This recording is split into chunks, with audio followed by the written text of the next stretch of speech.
Welcome to CES 2025. I'm Dr. Shawn DuBravac, and we are set to have an amazing show here in CES. I'm joined with Deloitte's very own Duncan Stewart, and we are talking everything that's happening at CES. We're looking at over 2.5 million net square feet of space, over 4,500 exhibitors, over 1,400 startups. Airlines added almost 100 international flights, adding 20,000 seats just to accommodate this week at CES. It's set to be a very exciting year. Duncan, what are some of the things you're excited to see? One thing that I put together, maybe nobody will see it because it's on LinkedIn. That's a joke. This is LinkedIn Live. I put together a little research in advance. So I took a look at the 10 biggest companies by market cap in the world. All of them have market caps of more than $1 trillion US dollars. And on that list, there's this lone oil and gas company, which is kind of cute, very old fashioned. And the other 9 are all tech companies. And I took a look at them. 3 of them are actually semiconductor companies. They actually make and design and manufacture chips. And of the other 6, they're all tech, big tech, they're all here. I can see one of their booths right from here. All of them are designing their own AI chips for last year, this year. We have been talking about technology, and it's really important, and CES is a really important show. It's much more than that. Of the world's economy, there's basically tech and everything else. 1/3 of the S&P 500 market cap is made up of 9 technology companies. And so CES isn't just where the world comes to learn about the future of technology. It's where the world comes to learn the future of the world. Yep, I think that's exactly right. You see the financial markets also paying attention to what's happening here at CES. We saw that with last night's big keynote around AI and around chips. And that's just one element. If you had one theme to pick at CES, it would be AI, AI, AI, AI. I said to somebody yesterday, don't do a drinking game that involves finding AI on the show floor because you will be in trouble by 11 a.m. It is in every booth. And I think even the companies that aren't talking about AI are talking about why they're not talking about AI. You have to be able to tell both sides of that story. One of the things that I'm looking for this year is really the practical applications of AI. Companies have been working, as you know, on AI for many, many years. And some of what they're showing here this year is that they're moving beyond what's happening in the background, beyond optimization, beyond efficiency gains, beyond some of the productivity enhancements that play in the background of technology, and they're really moving it to the foreground. How is it changing what we do? So I'm looking at companies that are providing really practical applications. What are some of the real-world solutions that they're able to offer? Are there problems that they're really solving? I think we're starting to see some of those really rise to the surface this year at CES. For sure. One of the things I want to pull on that keynote, and maybe we can tease some of these throughout today's conversation, but it was a really big keynote. There was more than one. There were a bunch of keynotes yesterday, but there was one that got a lot of focus. What's going on there? One of the super interesting things to me is that this company, which is primarily known for making chips that go into data centers, has created a light version of one of those chips. And you can actually have an AI computer, a PC, for about $3,000 US dollars. This is not something that Shawn or Shawn's kids are going to be using. This is something that a researcher might want to use. That to me feels like the kind of the big fat, remember workstations? Remember workstations back in the 90s? That kind of research tool is something I'm keeping an eye on, but also from that keynote, and this is something we talked about just before we went on camera, robots. We've been talking about robots for years, and it's been, frankly, progress has been slow. They have been, it's an industry, but growth is up or down depending more or less on the economy. One of the things that this keynote talked about is creating a new kind of physical AI, training AIs, different kind of foundation models as they're called, so that they can interact with things in the real world with a precise focus on robotics. What are you seeing at CES with robots this year? You're seeing a lot around robotics. I think one of the areas you see is robots moving into non-traditional robotic environments. So for example, EV chargers that have robotic arms. So now you can just pull your EV into the charging location and the EV charger takes care of everything else. You don't have to get out, put the charger in, take the charger out, but it automatically does that because of a robotic arm. I've seen robotic arms added to vacuum cleaners. So think about the vacuum cleaners that roam around your house and clean your house for you. What if you've got dirty socks from your teenage boys left in the hallway? This robotic arm could move those out of the way. So we're seeing robotic arms show up in a lot of different places, and I think that's a really interesting development. We're also seeing new applications for robotics, and I think that's one of the things you'll really see this year at CES is all of the new places that robots might show up, and therefore all of the solutions that could be delivered from a robot that historically haven't been delivered by a robot. I saw that same announcement about the vacuum with the robot arm, up to 340 grams, which is what, about 10, 12 ounces. And I love the tagline. They said it's good for socks, shoes, or dog toys. And I'm picturing my Bernese mountain dog savagely attacking the robot, fighting over who has possession of the dog toys. One of the things we talked about last year, and the year before, and the year before that, was how increasingly CES is becoming almost the next Detroit Auto Show. But you told me that actually this year it's more complex than that. Yeah, I mean, we have fewer OEMs on the show floor this year, and I think some of that is reflective of what's happening in the auto sector. There's a tremendous amount of uncertainty in the auto sector given what's happening geopolitically around some of the trade agreements and some of the trade environments. There's also natural headwinds for the auto sector given where interest rates are right now. So there's a number of dynamics driving that.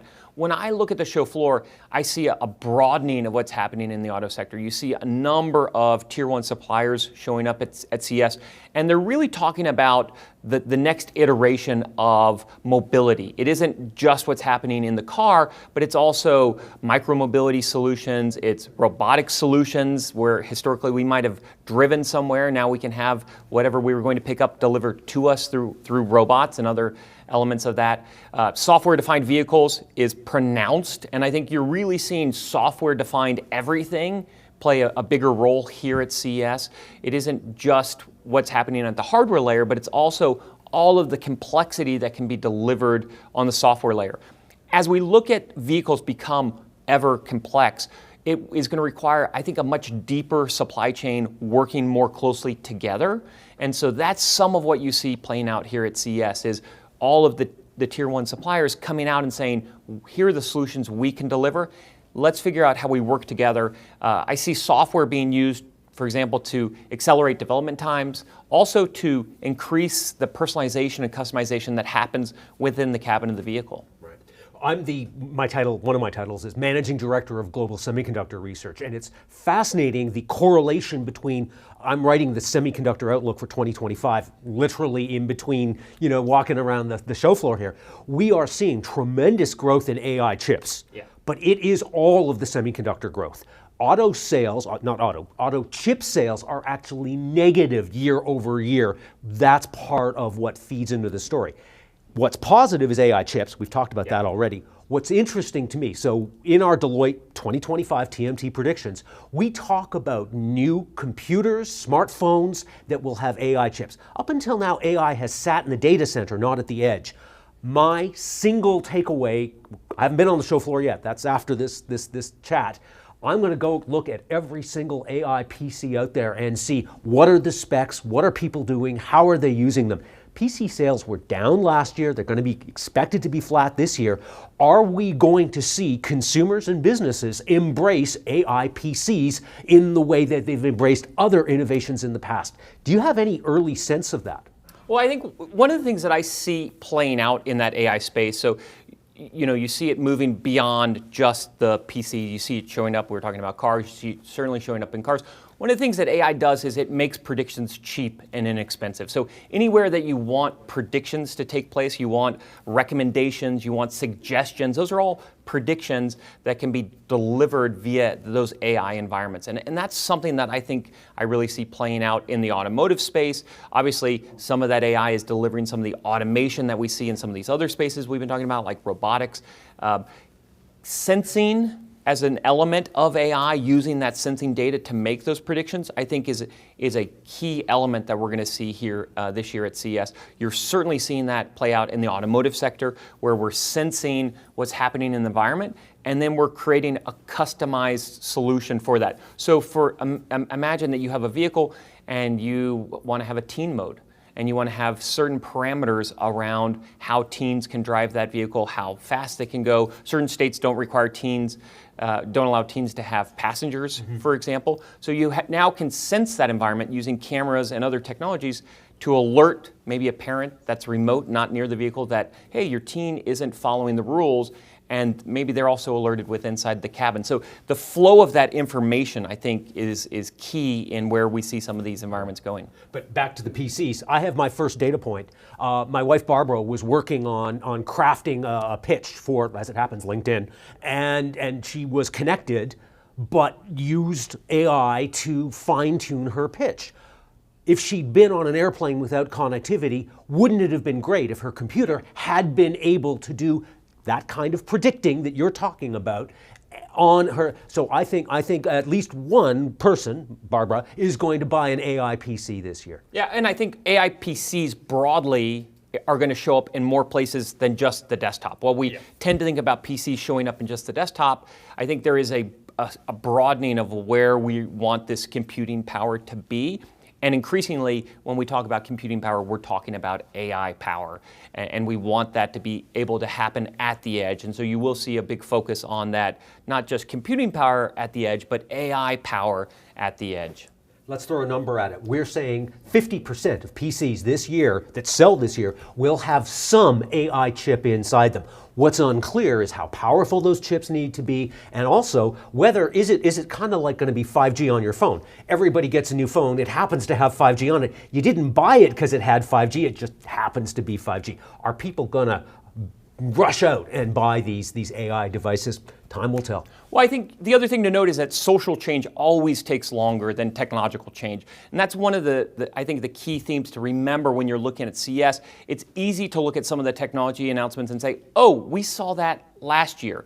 But the advancements are the aggregation of all of these incremental gains that we see each year. I think you really see that in some of the self-driving technologies. It's something we've been talking about for years. We always say it's 5 years away again. But it ultimately is driven by the aggregation of all of these incremental gains. It's driven by gains in computing power. It's driven in gains by time on the road, new data captured, sensors getting better, a plethora of sensors showing up in these environments. And so it's building on, as we talk about, the shoulders of giants. And some of that is years and years of development finally hitting the open environment. One final number I guess I want to throw out there, and I think I'm closing it up for today. When we talk about AI and AI chips, there are some numbers out there that boggle the mind. So the world sells about $600 billion worth of semiconductors each and every year, this year. Of that number, it's going to be about 700-800 by 26, 27. That is, some people are saying that could be up to 400 billion of that could be AI chips. In other words, more than half of all the chips in the world sold will be around AI. That as a guy who's been following semiconductors since 1988, I am boggled by the growth and the dominance of that, and we are seeing it here at CES. Yep. It's been an awesome day to start CES. We look forward to joining you tomorrow, same place, same time. And we will be sharing more insights of what we've seen here at CES.